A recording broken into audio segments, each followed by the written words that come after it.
네, 안녕하세요. 자, 노동관계법규를 담당하고 있는 이윤탁 강사입니다.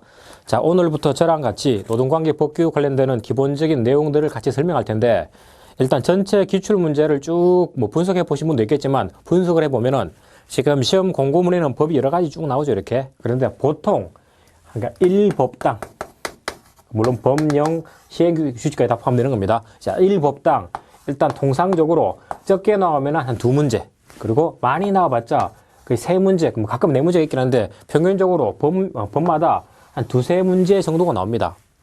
최근에 그리고 법이 2개가 더 추가됐죠. 그죠. 걔들이 아직까지 완벽하게 풀로 다 나오진 않는데 그거까지 감안한다면은 3문제까지는 가는 경우가 그렇게 많지 않습니다. 왜? 3문제씩 다 내버리면 시험 문제가 20문제 넘어가 버립니다, 이게. 됐죠? 그래서 가장 좋은 거는 그냥 기출에 나오는 거 그거 반복하면 되는데, 왜냐면 우리가 만점 맞는 시험인 상대평가가 아니고 절대평가를 통해 가지고 꽈락 없이 60만 맞추면 되는 거죠. 됐죠? 물론 다른 과목에서 빵꾸 날 걸 대비해 가지고 노동관계법규를 잘 맞아 둘 필요 있긴 한데, 그런데 더 전략적인 방법은 제가 지금 노동관계법규를 담당하고 있지만 만약에 그 직업상담사 2급 전체를 따진다면은, 자, 이 관계법규는 오로지 1차 객관식에만 있고 2차에는 없습니다, 이게. 그런데 다른 과목들은 다 1차에서도 봐야 되고 2차에서도 봐야 되겠죠. 그죠? 그러면 전략적으로 생각하면은 모든 과목에다 똑같이 비용, 시간을 투입하는 거, 이거는 바보짓입니다. 물론 제가 이거 담당하니까 이거 열심히 하십시오 라고 하는 게 정상이야. 근데 이거는 제 기준은 정상이 될 수 있을지 모르겠지만 전체 과목 기준으로 봤을 때는 그건 비정상입니다. 즉 공부 방법에 전략상이 미스야, 이거는. 어떻게 하면 좋겠느냐? 그러면은 제가 봤을 때는 노동관계법규는 이거 100점 맞으려고 덤비들면 시간 낭비입니다. 그렇죠? 왜냐면은 이 100점 맞아봤자 어차피 이 시간만큼 여러분들이 다른 과목에서 해야 되는 2차 과목의 공부 시간이 뺏겨버립니다. 됐죠? 그래서 포인트는 1차는 그냥 까놓고 얘기해서 기출만 뒤집다 외우면 붙습니다, 이거는. 이해를 못 하더라도. 그런데 중요한 거는 그 내용들이 2차로 연결돼서 이거를 어쨌든 암기해서 답안을 쓰게 해야 되잖아요, 이거를. 그죠? 그러려면은, 자, 노동관계법규는 2차로 넘어가지 않는 과목이니까 여기다가 허시간 많이 쓰지 말고, 요거는 제 기준으로 한 70에서 맥시멈 80만 맞을 수 있을 정도만 대비하십시오. 물론 더 전략적으로 가면은 60만 맞아도 상관없습니다. 됐죠? 근데 70 정도를 목표로 하는 이유는 여러분 나중에 이제 실무로 나갈 텐데, 나가면은 우리가 지금 공부하고 있는 노동관계 법규들, 자, 이거를 모르면은 구체적 업무 내용 할 수 없습니다. 예를 들어서 내담자가 와가지고, 또는 그 공무원 관련되는 업무 관련해가지고 그 민원인이 와가지고 예를 들어서 육아휴직이라든가 또 고용보험 관련 내용을 문의해 봅니다. 근데 법을 몰라. 그러면은 구체적으로 뭘 안내해 줘야 되고 한 개도 모르겠지. 그죠? 그래서 그냥 시험만 본다면은 그냥 60이라든가 더 극단적으로 가면은 한 반타작 하는 거, 이 목표로 가도 상관없습니다. 됐죠? 근데 문제는 이렇게 맞아버리면 나중에 여러분 실무하려면 다시 또 공부 다 해야지 돼.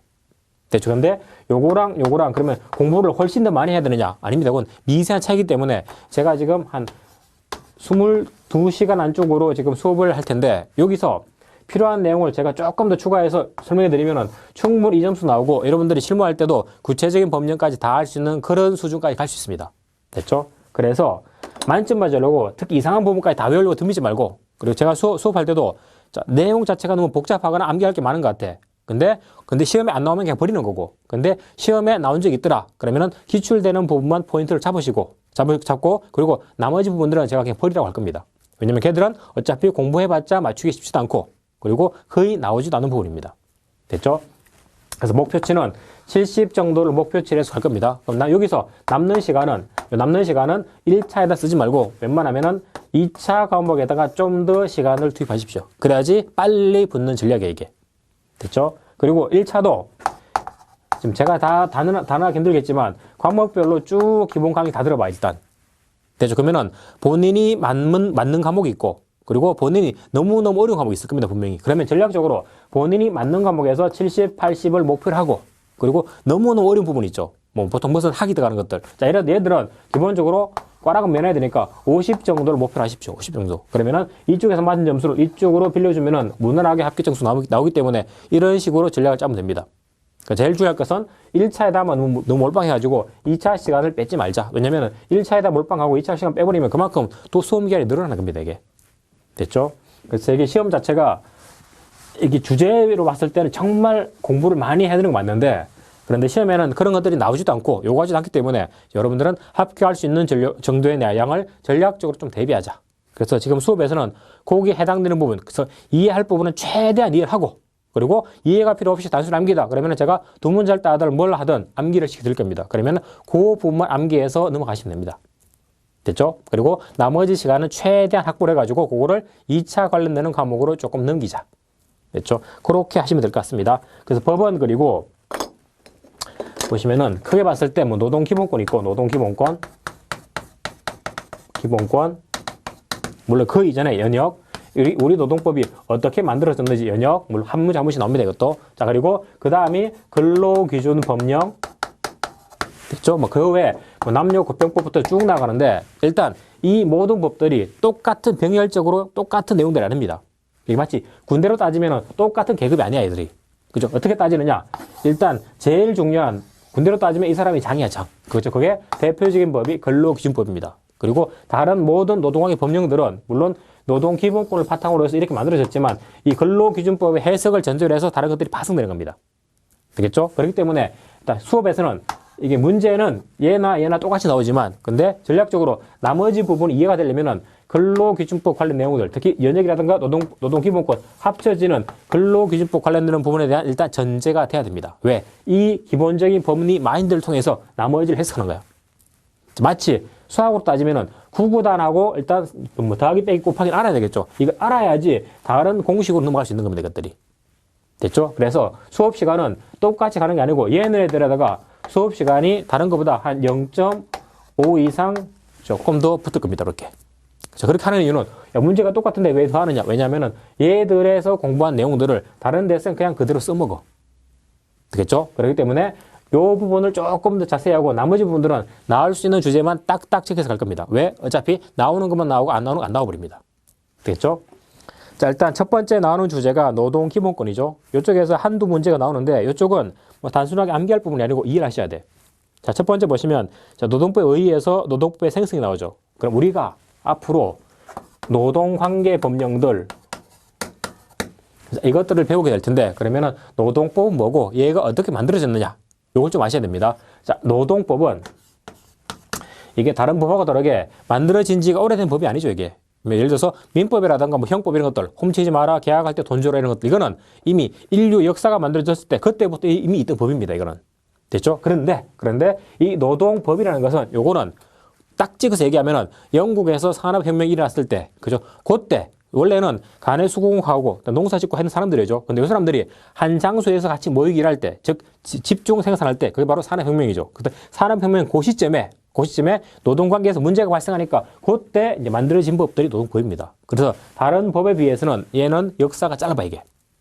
됐죠? 그래서 어떻게 만들어졌느냐? 일단 출발점은 이 말이 나옵니다. 시민법.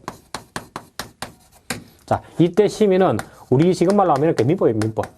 일반 국민들 사회 관계를 구별하는 법. 물건 살 때 돈 주는 거. 그죠? 그게 크게 봤을 때 시민법입니다. 그러면은 요 시민법 이전에 요 이전 역사는 뭐 종교가 지배할 때도 있었고, 그리고 그 다음에는 절대 왕권. 자, 계급 사회가 존재했었죠, 그죠? 자, 그러다가 우리가 알고 있는 뭐 시민혁명을 통해 가지고, 즉 혁명을 통해 가지고 이 절대 왕권이라든가 아니면 그 이전에 있던 뭐 종교 이것들이 다 무너지면서 그리고 등장한 나라가 시민법을 전제로 하는 시민국가입니다. 됐죠? 여기서 할 거는 그러면은 시민법의 기본 원리. 네, 기본 원리. 자, 다른 이전의 제도랑 다르게 시민법 국가가 등장하면서 기본 원리를 뭐를 중심으로 등장했느냐. 이게 문제가 되는데 일단 여기 조금 어려질 수 있는데 이해하십시오. 이거는 요 당시는 신도 우주의 중심이 아니고 다음에 왕도 우주의 중심이 아니고 사람 한 명 한 명이 다 우주의 중심이다. 그죠? 그게 바로 계몽주의입니다. 계몽주의. 그래서 무지몽매한 상태에서 벗어나서 스스로가 주체가 되는 거죠. 그죠? 요 계몽주의를 바탕으로 해서 만들어진 국가가 시민 국가이기 때문에 요때 기본 원리는 세 가지입니다. 왜냐하면은 계몽 원리라는 것은 첫 번째 계급 사회가 없기 때문에 일단 모든 사람들이 평등합니다. 됐죠? 두 번째 계몽이 됐기 때문에 모든 사람들은 누구나 다 합리적 이성이라는 걸 가지고 있습니다. 자, 너나 나나 평등해. 그리고 너나 나나 누구나 합리적이야. 됐죠? 그렇기 때문에 이게 계약으로 들어왔을 때도 세 가지 기본 원칙 나옵니다. 누구나 다 평등하네? 누구나 다 이성적이네? 그러니까 첫 번째, 계약 자유 원칙.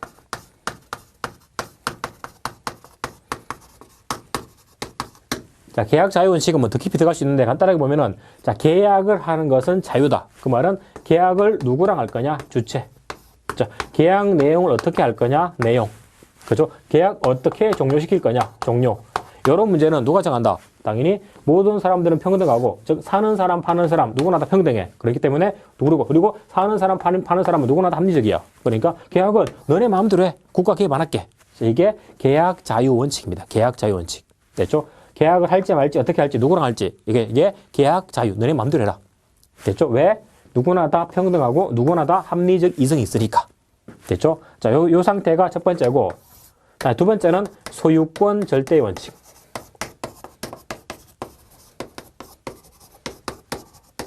자, 옛날처럼 왕이 있으면은 왕의 명에 따라서 내 재산권을 침해하고 막 빼앗아 갔죠, 그죠? 근데 이것들은 다 없어지고 모든 사람들이 평등하고 누구나 다 합리적이니까 내 거는 그냥 내 겁니다. 내 거는 내 거야.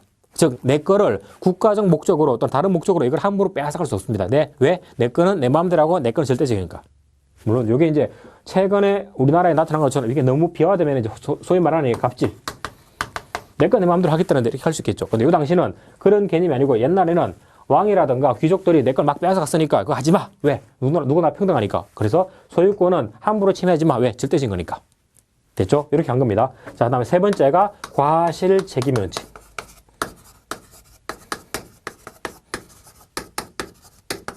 옛날 같은 경우는 누군가 마을 사람 한 명이 잘못했다. 연자제를 통해 가지고 그 마을을 다 불질러 버리거나 아니면 가족 중에 한 명이 잘못하면은 모든 가족을 몰살해 버렸지. 재산 다 빼앗아 버리고. 자, 이거 안 되겠다. 즉 내가 다른 사람한테 책임을 질 때는 나한테 과실이 있을 때만 책임지는 거고, 결론적으로 나한테 잘못이 없으면은 내 주변에서 발생한 문제에 대해서 내가 책임 안 지는 겁니다. 됐죠? 자, 그게 과실 책임 원칙입니다. 됐죠? 요 세 가지 원칙이 시험에 나옵니다. 다음 중 심의법의 기본 원리가 아닌 것은 이렇게 나와. 됐죠? 그래서 외우지 말고 이해하시면 됩니다. 이렇게. 됐죠? 그럼 문제는 이렇게 해가지고 시민법 국가가 등장했는데, 그런데 이 시민법 국가에서 이제 문제가 발생하죠. 왜냐하면은 이 원리대로 하면 좋겠는데 이 원리가 있는 기본 전제인 평등 문제라든가 이성, 요 기본 전제가 잘못됐습니다. 왜냐면은 자, 일단 왕이 사라졌으니까 누구나 다 평등하냐? 그죠? 당연히 누구나 다 평등한 거는 아니지. 왜냐면 이 당시 왕은 사라졌지만 우리 흔히 얘기하는 뭐 법복 귀족, 뭐 판사라든가 검사 이 사람들이 당연히 상위 많이 알고 있으니까 상위주의 있겠죠. 다음에 더 중요한 것은 생산수단의 소유, 즉 땅을 가진 사람이 있고 땅이 없는 사람이 있죠. 당연히 평등하다고 했을 때 가진 사람하고 못 가진 사람이 있으면 평등할 수가 없는 거지. 이게 우리나라 보는 것처럼. 그렇기 때문에 일단 모든 사람들이 평등하다는 전제가 잘못됐어. 첫 번째. 되죠. 계급은 사라졌지만 결론적으로 가진 사람이 있고 못 가진 사람이 있으니까 평등한 건 아니더라. 됐죠? 두 번째, 누구나 다 합리적이라고 하는데 근데 모든 경우에 있어서 모든 사람들이 합리적인 건 아니죠. 됐죠? 예를 들어서 이거 봅시다. 이게 칠판 닦기. 자, 이거 여러분한테 필요 없죠, 이거. 그죠? 근데 제가 수업할 때 필요합니다. 근데 만약에 제가 수업할 때 필요한데 이건 만약에 값이 만약 5,000원이다.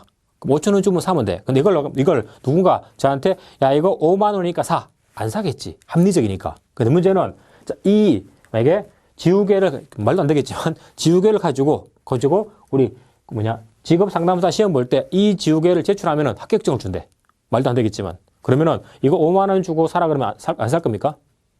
안 살 거야? 아니지. 공부할 필요 없이 책값 정도만 주면은 이것만 갖다 내면 합격 준다잖아. 그러면 합리적이라고 볼 필요 없이 이거 누구나 다 할 수 있다고. 그거. 필요 없지만 이거. 됐죠? 조금 더 극단적으로 가면은 물. 저 같은 경우 생수 한 병에 1,000원 정도면 살 수 있죠. 근데 이걸 갖다가 어떤 편의점에서 자, 우리 집 생수 이거 10만 원 주고 팔겠다. 사 안 사? 사는 놈 미친놈이지 이거는. 근데 만약에 근데 이 생수가 장소를 바꿔가지고 사막에서 지금 조난당한 사람이 한 일주일 만에 나를 만난 겁니다. 그래서 제가 생수를 드리면서 야, 이거 10만 원이니까 살래? 안 살래? 안 삽니까? 아니지. 당장 생존 문제이기 때문에 산다고 이게. 됐죠? 이게 노동관계로 넘어가면은 예전에 미국의 경제대공황. 자, 그 당시에 경제 대공황이 오니까 일자리가 줄어들었지. 그래서 사람들이 먹고는 살기 위해서 노동력을 제공해야 되는데 노동력을 제공할 수 있는 장소가 없는 거야. 다 망해버려가지고. 그래서 어떻게 했느냐. 그때 선박 하역하는 작업. 부두에 있겠죠. 그래서 배에서 물건을 내리는 작업하는데 요 업무를 하는데 뭐 한 달 근무해라. 그래서 한 달 쭉 풀로 채우면은 그 당시에 뭐 만약에 $10 주겠다. 그럼 뭐 지금으로 따지면은 한 뭐 10만 원 주겠다라고 한 겁니다. 예를 들어서 그러면은 이성적으로 따지면은 막노동이고 한 달 내일 하는데 10만 원 좀 합니까? 안 해야 되겠지. 근데 일이 그거밖에 없어. 그러면은 먹고 살기 위해서 그거라도 할 수밖에 없는 거죠. 그렇기 때문에 모든 사람들이 모든 상황에서 합리적인 것도 아닙니다. 됐죠? 그러면은 요 전제가 잘못됐으니까 당연히 기본 원리도 문제가 발생하겠죠. 아까 보신 것처럼 자, 계약은 자유로가 있는데 기본 전제는 양쪽 당사자, 파는 사람, 사는 사람 둘이 힘이 똑같아야지 작업가 되는 거야, 이게. 그런데 한쪽은 힘이 세고 한쪽은 힘이 약해. 대표적으로 이 사람은 오너인 사업주가 되고 이 사람은 개별 근로자야. 자, 계약 너네 마음대로 해. 라고 하면은 누구 마음입니까, 이거는? 자, 이거는 최근에 노동관계 관련되는 학자가 얘기했듯이 야, 계약 자유라는 것은 현재 도에 그대로 집어넣으면 이거 결론적으로 이거는 사용자한테 인정되는 해고의 자유를 주는 것밖에 안 된다, 이거. 왜? 나는 일하고 싶은데 사용자 마음대로 자를 수 있는 거 아니야, 이게. 됐죠? 그러니까 계약 자유 이거 그대로 유지하면 안 되겠다. 됐죠? 그래서 요거를 통제하기 위해서 등장한 대표적인 법이 그래서 근로기준법입니다. 계약 너네 함부로 하지 말고 요거 지켜라. 그런 내용이지. 자, 두 번째, 소유권 절대 원칙. 즉, 내 거라고 내 마음대로 하는 게 아니고, 이게 국가적 공익 또는 사회적 공익을 위할 때는 내 소유권도 가끔은 제한될 수 있는 거지. 예를 들어서 소방도로가 나야 되는데 이 도로가 우리 집 앞마당을 지나가. 그러면 내 앞마당에는 절대 안 돼. 돌아가야 돼? 그건 아니지. 공익을 위해서 그때는 내 앞마당에 수용돼가지고 갈 수 있는 거 아니야, 이게. 됐죠? 그렇잖아? 야, 소유권도 항상 절대는 아니야. 됐죠? 다음에 세 번째, 과실 책임 원칙. 즉, 나한테 잘못이 있을 때만 책임지고 잘못이 없으면 책임 안 져. 요게 제일 문제였던 게 뭐냐면은 요 당시 산업혁명. 자, 산업혁명 당시에 영국에서 혁명 당시에 당연히 지금 그동안 농사만 짓고 살던 사람들이 모여가지고 지금 집중 생산 체제에 들어가야 되겠죠. 그러면은 열악한 환경인 공장에 다수의 근로자들이 들어가서 여기서 혼재돼서 업무합니다. 그런데 초창기 산업혁명이니까 당연히 이 상황 자체가 되게 열악했겠죠. 됐죠? 그리고 그 큰 문제는 이 당시에 노동시간이 너무 장시간이야. 왜냐하면은 산업혁명이 시작됐는데 요 이전에 세계대전이 있어가지고 대다수의 일할 수 있는 젊은 남성들이 다 죽어버렸습니다. 그래서 남아있는 사람이라고는 늙은 남자, 아니면 여성, 아니면 아동밖에 없는 거지. 근데 이 사람들에 대해서 사회적 약자인데 이 사람들에 대해서 일단 열악한데 장시간 노동, 이 당시는 평균 근무 시간이 20에서 22시간이야. 그 앉아 졸면서, 서서 졸면서 일하는 거지. 그죠? 당연히 열악한 환경에다가 그다음에 장시간 노동해버리니까 당연히 근로자가 졸 수밖에 없는 거지. 그럼 당연히 업무상에서 재해가 수없이 많이 발생합니다. 뭐 쓰러지거나 끼거나 잘리거나 이런 문제. 됐죠? 그런데 사용자는 야, 그거는 걔네들이 졸아서 다치니까 나 책임 안 져. 라고 한 거지. 그래서 이걸 책임 안 지게 해버리니까 원래는 이 사람들도 돈 벌고 사용자 돈 벌어야 되는데 사용자는 점점점 돈을 버는데 이 사람들은 돈을 못 버는 거야. 그리고 다치니까 더 이상 일도 못 해. 이런 사회적 극빈층이 점점 늘어나니까 사회적으로 이게 문제가 됐겠죠. 왜? 그냥 두면 또 혁명이라든가 다른 문제가 발생해, 이게. 됐죠? 그래서, 야, 이거, 최근 바뀐 것은 무과실 책임. 야, 사용자, 너는 네 공장에서 너를 위해서 일해주는 사람이니까 이 사람들이 네 공장 안에서 다쳤으면은 모든 것들은 네가 다 책임져. 왜? 이 사람들 통해서 수익 어느 정도 넣으니까 여기에 대한 책임도 네가 책임져야지. 심지어 근로자가 그냥 졸다가 너무 다쳤다. 또는 실수해가지고 뭐 팔다리가 잘렸다. 자, 이것도 결론적으로 네 사업장 문제이기 때문에 네가 직접적인 과실이 없더라도 책임을 져. 라고 해서 무과실 책임으로 바뀐 겁니다, 이게. 네, 근데 여기 좀 더 넘어가면은 자, 무과실 책임을 하면은 사용자가 책임지니까 근로자가 보호받을 수 있느냐? 그것도 아닙니다. 왜냐면 무과실 책임으로 했을 때 제일 중요한 거는 사용자한테 돈이 있어야지 책임질 수 있는 거죠. 근데 요 당시는 사용자들이 돈을 빼들는 경우도 있고, 그죠? 아니면 돈이 없는 사업주도 많이 있었습니다. 그러니까 무과실 책임져가지고 내가 돈 받으러 가는데 돈이 없대. 보호 안 되겠죠. 그래서 요게 발전된 게 사회 보험 방식입니다. 국가가 생각하기를, 야, 돈 없는 사용자가 있는데 계속 업무하고 있는데, 근데 나중에 이 사람들이 다치면은 사용자 돈 없는 시기에는 돈을 못 주네? 그럼 어떻게 할 거냐? 생각해보니까, 그러면은 평상시에 사용자들한테 정기적으로 돈을 좀 받아두자. 근로자 10명 써, 너는 $10, 100명 써, $100. 그래서 매달 받아두는 겁니다. 자, 이거를 보험 방식으로 재단 만들어가지고 요 재산을 기금으로 추승을 해. 그리고 요 기금을 낸 사업주의 근로자 다쳐. 그러면 일단 기금을 통해서 먼저 해당되는 근로자를 구제합니다. 됐죠? 그리고 나서 그 구제 원인이 된 사람에 대해서 별도의 이제 구상권 행사하면 되겠죠. 이런 식으로. 됐죠? 요게 우리가 최근에 우리나라에도 제공되고 있는 사회보험이야. 그래서 여러분들 이제 취업하거나 일하게 되면은 보험료가 무조건 나가지, 이거는. 그죠? 내가 받내고 사업주가 받습니다. 그리고 나중에 문제가 생기면은 요 보험료 가지고 산재 보상이라든가 각종 해주는 거예요, 이거를. 이런 식으로 사회보험 방식으로 보여주는 거죠. 됐죠? 그래서 결론적으로 이런 문제를 수정하기 위해서 노동법에서는 대표적으로 계약 자체를 강제하고 사용자 소유권을 제한하는 근로기준법이라는 게 등장했고, 다음에 과실 책임에 대해서는 여기 우리 현에 얘기하는 사회보험법이라는 녀석이 등장한 겁니다. 우리 시험에는 건기법 당연히 공부해야 되고, 사회보험에서는 고용보험이라든가 관련되는 부분, 특히 뭐 일자리 구할 때 실업급여 주고 하는 것들, 다 그런 것들은 보험 방식으로 그동안 돈을 모아뒀다가 국가가 세금으로 도와주는 겁니다. 이렇게. 됐죠? 이런 식으로 만들어진 것들을 통체적으로 이거 갖다가 뭐 원래 법은 사회법이야, 사회법. 뭐 이거는 학자들만 좀 다르게 부르는데, 사회를 통제하기 위해서, 사회를 구제하기 위해서 만든 법입니다. 그래서 대표적으로 이게 노동관계 문제로 놓으면은 이게 사회적 약자인 근로자를 보호하는 거다. 이게 노동법이야. 노동법이라는 법 이름은 없습니다. 그냥 통칭해서 그런 걸 다 노동법이라는 거야. 자, 이게 만약에 경제 문제로 넘어간다. 그러면 이거는 경제법이 돼. 대표적으로 뭐 독과점 규제라는 이런 법이 있죠. 그래서 계약, 원래 그 사업은 너네 마음대로 하는 게 맞다. 다만 독과점 같은 문제에 대해서는 국가가 개입해가서 예외적으로 개입해서 약자를 도와주겠다. 이게 경제법이야. 됐죠? 그러니까 결론적으로 노동법은 한마디로 하면은 이 시민법 사회의 문제를 이거를 해결하기 위해서 중요한 건 이겁니다. 시민법의 이 원리. 중요한 거는 이거를 수정하면서 등장한 거죠. 수정 자본주의. 그러니까 중요한 거는 수정이 맞지 부정은 아닙니다. 자, 시민법을 부정하면은 이건 공산주의나 사회주의야. 됐죠? 그래서 우리는 시민법 원리를 받아들여서, 자, 이게 잘못했기 때문에 잘못된 부분만 수정해서 등장한 법이 노동법이다. 그래서 우리가 보는 건기법이라든가 각종 법령에서는 그 기본적인 계약 내용을 약자인 근로자를 위해서 살짝 수정해 버리는 거지. 됐죠? 그런 게 노동법입니다. 자, 그 첫 페이지 보시면은 그래서 그 1절 노동법에 의해서 노동법의 생성이 있죠.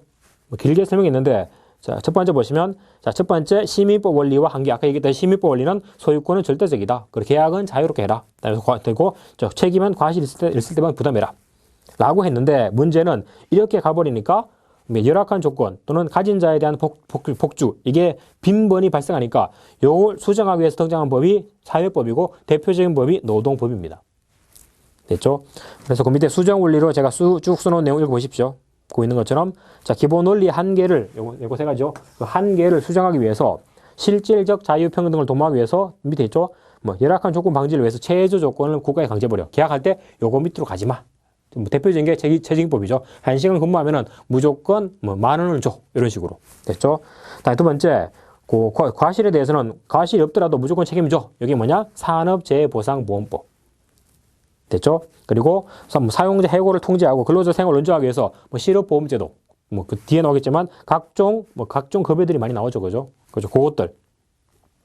더 나아가서, 자, 사용자랑 근로자가 대등하기 위해서는 사용자랑 근로자 1대1로 만나면 대등할 수 없겠죠? 그래서 근로자 너네도 모여서 힘 좀 키워. 그래서 모인다 단결권 노조. 그러니까 모였으면 사용자를 테이블로 불러온다 단지 교섭권.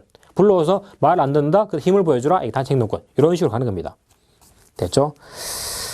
자, 이거 읽어보시면 되겠습니다. 그래서 요 개념 세 가지만 아시면은 문제는 무난하게 풀립니다. 자, 다음에 2번 보시면 노동법의 의의. 그러면 이런 문제 때문에 노동법이 만들어지는데, 그럼 노동법이 뭐냐? 그 개념이 있죠. 외울 필요 없어요, 여러분들은. 보시면 자본주의 경제 체제 하에서 노동관계 이 종속성을 극복해서 사용자와 근로자, 당사자, 대등을 실질적으로 실현하는 법들을 다 총체적으로 노동법이라 그래. 됐죠? 그래서 앞으로는 지금 최근에 바뀐 법도 그랬지만 노동법의 분야가 점점 늘어나갑니다. 옛날엔 단순하게 생산직 근로자만 도와줘. 왜? 얘들만 근로자니까. 그래서 오로지 생산직 근로자만 보호하는 법이 노동법이다. 이렇게 보다가 야, 생산직만 근로자야? 아니야. 사무직도 근로자야. 그러니까 사무직 근로자까지 포함해서 보호해줘. 그죠? 여기까지 갔죠. 근데 문제는 생산직 사무직, 즉 내 밑에 있는 근로자는 이 법으로 보호해주는데, 근데 내 밑에 있는지 아닌지가 애매한 사람들 있죠. 왜냐하면은 자, 원래는 다 내 밑에 둬서 일을 시켜야지 돼. 그런데 다 내 밑에 두게 되면은 계약을 체결하고 문제가 생기면 내가 책임져야 돼. 그러면은 최대한 인건비 세이브, 즉 비용 부담을 줄이기 위해서 어떻게 하느냐? 내 밑에 있는 사람이 맞는데 계약서를 마치 내 밑에 있지 않은 것처럼 빼는 겁니다. 그래서 원래는 근로계약서 써야 되는데 마치 뭐 도급사업처럼 도급계약서, 위임계약서 이렇게 쓰는 겁니다. 왜? 나중에 문제 생기면은 그냥 계약만 종료시키면 돼. 즉 노동법상 책임을 회피하려고. 됐죠? 자, 그렇기 때문에 노동법 범위가 넓어지는데 최근에 이제 더 넓어져가지고 올해 바뀐 거죠. 12월 달에. 자, 근로자는, 즉, 노조 만들 수 있는 근로자는 사용자가 말 안 들어주니까 종속 관계 있는 근로자들이 만든 게 노조죠. 그래서 우리 회사에 있는 근로자끼리 모인 게 노조야. 근데 문제는 누군가 잘못해서 잘렸다. 아니면 외부에서 들어오려 하더라. 그럼 이 사람들도 우리 회사 노조에 들어올 수 있느냐? 원칙은 들어올 필요가 없는 거지. 근데 문제는 이게 단순하게 우리 회사에 있는 노조가 아니고 금속노조라는 건 보건노조 아니면 또는 의료노조, 의료노조 이런 것처럼 노조 자체가 같은 사업장이 아니고 같은 사람으로 커져버립니다. 그러면 같은 사람으로 커져버리면 현재 내가 구직 중이야. 즉 간호사인데 아직까지 병원에 취업 안 돼 있습니다. 그러면 나는 그러면은 보건의료노조 가입 안 돼? 그런 문제 있겠죠. 근데 그런 부분을 판례가 왔다리 갔다리 하다가 이번 12월 달에 볼 바꿔가지고 이 사람들도 노조 할 수 있어. 라고 다 바뀐 겁니다, 이게. 됐죠? 그리고 좀 더 넘어간다면은 최근에 문제된 갑질. 즉, 프랜차이즈 업체가 있으면 최근에 그 치킨 회사가 하나 문제되고 있죠. 그 프랜차이즈 회사가 있으면은 프랜차이즈 업주들이 원래는 예를 들어서 닭을 튀겨서 파는 회사다. 그러면 원래는 재료 같은 걸 원재료를 본사 차원에서 다 손질해가지고 양질의 물건을 제공해주고 최대한 대량으로 싸게 해줘야 되겠죠. 근데 우리나라는 프랜차이즈 들어가면 이게 반대로 갑니다. 됐죠? 예를 들어서 똑같은 기름인데 일반 도구업체에서 사면 10,000원짜리야. 그런데 본사에서 내려오면 똑같은 내용인데 마크만 붙여가지고 20,000원 팔어. 그럼 나는 프랜차이즈 계획이니까 이걸 살 수밖에 없는 거야, 이게. 됐죠? 자, 요렇게 되면 그러면 이 사람들도 분명히 개인 사업자고 프랜차이즈 회사랑 계약을 한 겁니다, 이렇게. 그러면은 이 사람들도 근로자로 보호해야 되느냐? 아니면 편의점 점주도 마찬가지고. 이런 식으로 근로자로 보호할지 말지가 이제 범위가 애매한 부분이죠. 아마도 앞으로는 이게 사회보험 방식으로 점점 늘어날 겁니다. 됐죠? 그리고 재해보상도 지금 최근에 문제된 게 특고종사자. 우리 흔히 보고 있는 배달 앱을 통해서 배달하시는 분들 있죠. 그 사람들은 원래는 그 배달 앱 업체에 가입된 게 아니고 우리 흔히 얘기하는 플랫폼. 배달 앱 업체는 벌써 정유장처럼 플랫폼입니다. 그러면은 물건을 파는 업체가 있고, 그다음에 물건을 사는 사람이 있으면 요 앱을 통해 가지고 요렇게 연결되고 여기서 중간에 수수료 받아 먹는 거. 이게 우리가 보고 있는 배민 같은 업체들입니다. 근데 문제는 얘들이 너무 비대해져 버리니까 이쪽이나 이쪽에다가 갑질해 버리지.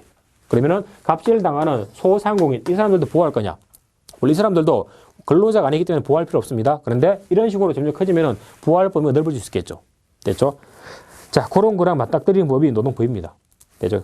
한도 끝도 없으니까 넘어가면은 그 정도만 하시면 됩니다. 자, 그럼 이게 노동법인데 밑에 있죠? 노동법 이념. 그러면 노동법 이거 왜 만들었냐? 자, 추구하는 목적이 뭐냐? 자, 형법은 범위 잡는 거고 민법은 계약을 통제하는 거죠. 됐죠? 그런데 노동법 뭐냐? 당연합니다. 밑에 있죠? 첫 번째, 노동법을 통해서 근로자를 보호하고. 보호하는데 자, 이게 사회주의처럼 국가가 모든 걸 통제하는 게 아니고 원칙은 근로자, 사용자, 노동조합과 사용자 너네 마음대로 해라. 그죠? 다만 마음대로 하는데 그 일정한 한계를 벗어나면 우리가 개입할게.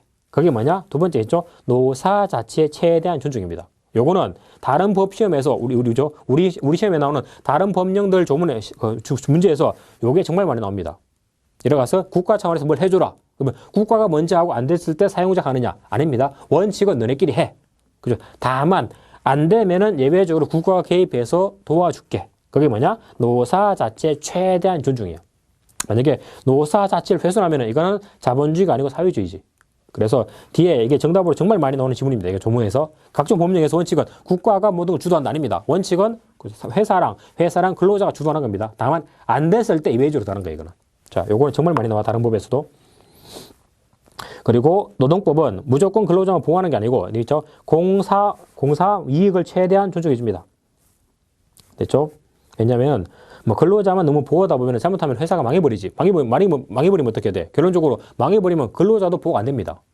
됐죠? 그래서 양쪽을 최대한 무게추를 맞춰가지고 최대한 이익을 존중해 주는 겁니다. 자, 넘어갑시다. 자, 다음에 노동법의 특수인들이 몰라도 됩니다. 자, 다음에 규율 방식. 그러면은 이 노동법을 통해서 근로자 보호하는데 어떻게 보호할 거냐? 여러분 하나만 아시면 돼. 첫 번째는 최저 기준을 정해가지고 요거 밑으로 내려가면은 그때는 통제하겠다. 요 최저 기준이 뭐냐? 요게 근로기준법입니다. 물론 여기서 임금 부분은 최저임금으로 빠지는 거고 남녀차별 문제는 고평법으로 빠지는 거고 이런 식으로 특별법으로 하나씩 나가는 거 이렇게. 됐죠? 자, 넘어갑시다. 자, 다음에 세 번째 노동법의 법원과 적용 순서인데 이것도 가끔 나옵니다. 자, 법원은 원래 말은 우리가 길 가다 보는 서울고등법원 이 법원이 아니고 법의 원천이야. 법의 원천. 즉 노동관계를 규율하는 법들이 어디에 규정되어 있습니까? 이게 노동법의 법원입니다. 됐죠? 당연히 법원은 헌법부터 해가지고 각종 법에 규정되어 있겠죠. 됐죠? 그리고 계속 보시면은 자, 법원의 적용 순서. 그러면은 노동 문제에 대해서는 헌법에 있고 근로기준법에도 있고 그다음에 근로계약서도 있고 지역시도 있고 다양하게 들어가 있는데 어떤 거 적용할래? 예를 들어서 자, 내가 만약에 배가 고파서 지금 밥을 사 먹어야지 돼. 그러면 식당 갈 수도 있고 편의점 갈 수도 있고 아니면은 호텔 가서 뭐 뷔페 먹을 수도 있고 다양하게 있죠. 마찬가지야. 노동관계 문제가 발생하면은 이걸 해결할 수 있는 법들도 여기저기 막 나눠져 있습니다. 그러면 어떤 걸 먼저 적용할 거냐? 이게 문제 되는데 그 밑에 있죠. 자, 첫 번째는 그 법들 순위가 똑같아. 얘도 법이고 얘도 법이야. 그죠? 그러면은 같은 순위라면은 웬만하면 최근에 만들어진 법. 됐죠? 옛날 건기법이 있고 지금 건기법이 있더라. 당연히 지금 법을 적용해야 되겠죠. 그래서 같은 순위에 있는 법이면은 당연히 신법 우선 원칙입니다. 됐죠? 두 번째는 일반법이 있고 특별법이 있어. 예를 들어서 일반 근로자가 있고 선언이 있습니다. 문제가 발생했어. 뭐 이 선언에 대해서는 일반 법보다는 선언법을 적용하고 선언법이 없을 때 일반법을 와야 되겠죠. 내가 공무원이야. 그러면 뭐 이게 근로자 퇴직급여 보장법이 있고 공무원 연금법이 있습니다. 뭘 먼저 적용하느냐? 당연히 특별법인 공무원 연금법처럼. 됐죠? 그래서 일반법, 특별법이 있으면 특별법 먼저. 그다음에 옛날 법, 새로운 법이 있으면 새로운 법 먼저. 요거는 순위가 똑같을 때. 됐죠? 두 번째, 순위가 다를 때. 자, 당연히 순위가 다르면은 위에 거 먼저 적용하고 밑으로 가야 되겠죠? 그래서 상위 뽑으시는 원칙. 됐죠? 다만 밑에 있는 법이라도 위에 거보다 더 유리해. 즉, 근로기준법이 있고, 그래서 최저임금법에서 뭐 시간당 뭐 9,540원. 되죠? 그런데 근로계약서 보니까 나는 시간당 10,000원 받기로 했어. 10,000원짜리 계약하더라도 법이 9,000원이면 9,000원 가야 되느냐? 아닙니다. 밑에 거라도 근로자법을 위해서 더 유리하면 밑에 거로 가는 겁니다. 됐죠? 그래서 상위법을 먼저 적용한다. 다만 밑에 있는 게 더 유리하면은 위에 거 무시해버리고 밑에 걸 먼저 적용한다. 왜? 최종적인 목적은 근로자 보호니까. 됐죠? 자, 거기까지 1절의 내용입니다. 그러니까 특히 요 세 가지 기본 논리, 요것들이 시험에 잘 나옵니다. 자, 다음에 넘어가시면은, 자, 그러면은 이렇게 만들어진 게 노동법인데, 그러면은 우리나라에 들어올 때 당연히 헌법부터 해가지고 세부적인 법으로 들어오겠죠. 그러면은 헌법에 들어가 있는 노동관계 법령은 뭐가 있느냐? 요게 그 2절에 나오는 헌법상의 노동기본권이야. 즉, 헌법에 들어가 있는 노동과 관련되는 기본적인 권리. 그래서 이게 다른 말로 노동기본권입니다. 노동기본권. 국가가 만들어질 때 그 국가를 어떻게 운영할 거냐. 그 기본 원리가 헌법에 규정되어 있는 거죠. 그래서 헌법에서 뭐 노동에 대해서는 뭐를 기본 원리로 삼을 거냐. 여기 있는데 크게 조문이 3개가 있습니다. 자, 첫 번째는 헌법 32조. 두 번째가 33조. 그리고 직접적인 시험 지금 범위로 안 들어가 있지만 34조. 물론 요 조문 안 들어가 있지만 요 조문에서 파생되는 법령들. 뭐 대표적인 게 고용보험법인데 요거는 시험에 들어가 있습니다. 그래서 3가지 아셔야 돼요. 이렇게. 자, 첫 번째 32조는 뭐냐? 요거는 근로의 권리. 33조는 뭐냐? 요거는 근로삼권. 자, 첫 번째 근로의 권리는 개별 사용자랑 개별 근로자 요 둘 사이에 관한 기본적인 내용이 근로의 권리입니다. 근로의 권리. 그러면 근로사건은 뭐냐? 요거는 사용자나 아니면 사용자들의 단체 그리고 이쪽은 개별 근로자가 아니고 노동조합 이 관계를 규율하는 법 요게 근로사건입니다. 자, 근로자가 모일 수 있다? 단결권. 모이면은 사용자한테 만나자 요구할 수 있다? 단체 교섭권. 만났는데 사용자가 성실하게 안 한다? 말 안 들어준다? 그때 힘을 보여주라. 이게 단체 행동권이지. 제일 많이 나오는 이겁니다. 다음 중 근로상권의 내용이 아닌 것은 단단 그냥. 됐죠? 그래서 시험에 제일 많이 나올 수 있는 것은 요거 단단 3개. 다음 중 근로상권의 내용이 아닌 것은 원시적인 문제지 이거는. 자, 좀 더 넘어가면은 요 32조 내용하고 33조 내용 요 2가지 아니면 34조 내용 요 3가지 섞어버립니다. 이렇게 되죠. 다음 중 헌법상 근로의 권리의 내용이 아닌 것은 즉 개별 근로자에 대해서 어떤 근로자를 보호하느냐 요거죠. 그래서 우리 보면은 현재는 여성 다음에 소년 나이가 어린 애들 됐죠. 다음에 국가 유공자 등이야. 뭐 전몰 군경 유가주 나오는데 기본적으로 국가 유공자 등 요 세 주체는 근로의 권리에서 보호합니다. 근데 요거 빼고도 사회적으로 약자들이 좀 더 있죠. 뭐 대표적으로 노인 아니면 장애인. 자, 이 사람들은 보호 안 할 거냐? 보호하긴 하는데 근로의 권리로 보호하는 게 아니고 요 사람들은 34조에 들어가서 요거는 사회적 기본권으로 보호합니다. 되겠죠? 자, 그런 걸 갖다가 노동기본권이라고 한다. 됐죠? 자, 일단 그래서 근로의 권리까지만 일단 가봅시다. 밑에 보시면, 자, 근로의 권리 32조 조문이 있죠? 당연히 이 조문이 그대로 나옵니다. 보시면은, 자, 첫 번째, 자, 모든 국민은 근로할 수 있는 권리가 있습니다. 되죠? 그리고 국가는 이 권리를 위해서 사회적, 경제적 방법으로 근로자들의 고용을 증진시키고, 그 다음에 적정 임금을 보장하도록, 이거는 노력이야, 노력. 그래서 고용 정진을 위해서 각종 뭐 실업급여 같은 그런 제도가 만들어진 거죠. 됐죠? 자, 그리고 뒤에 법률에 따라서, 정하는 바에 따라서, 그리고 최저임금제는 노력이 아니고 반드시 시행해야지 돼. 그래서 최저임금법이 만들어진 거죠. 됐죠? 그래서 고용정진, 적정임금은 노력하면 되는 거고, 최저임금은 반드시 시행해야지 돼. 됐죠?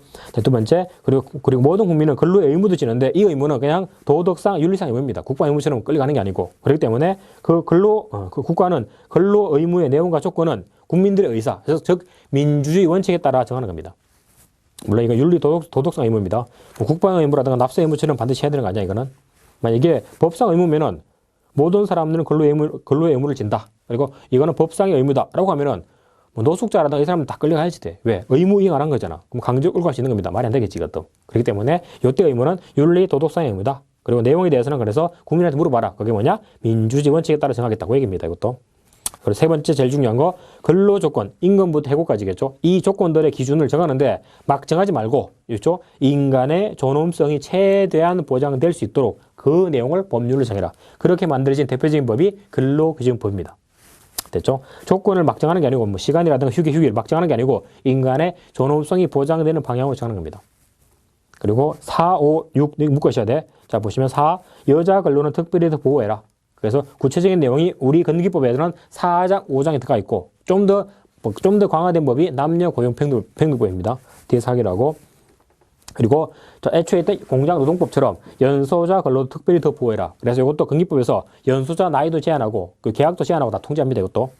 그리고 마지막, 국가유공자 상위 군경, 전월 군경의 유가족. 국가에 기여한 사람들이죠. 이 사람들에 대해서는 끝에 있죠. 우선적으로 근로 기회만 부여하면 돼, 기회. 그래서 각종 공무원시험에서 가산점 같은 거 부여하고 있죠. 됐죠? 그런 내용입니다. 자, 이게 근로의 권리의 내용이다. 자, 여기까지 하시고, 자, 다음에 근로상법 넘어가야 되는데, 요거는 잠깐만 끊었다 가겠습니다.